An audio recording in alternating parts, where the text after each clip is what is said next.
How to fix Warzone 3 keeps crashing on your PC again and again. How you can simply solve this issue or solve this problem without having any type of other issue.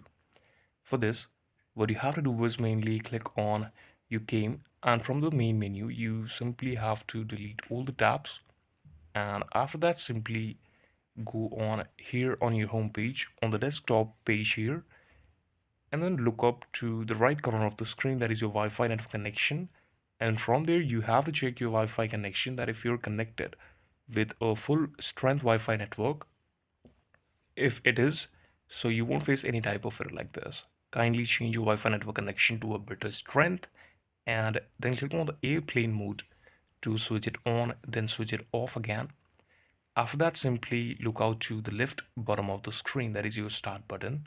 From there, click on the start power button and then restart your PC to solve this problem completely.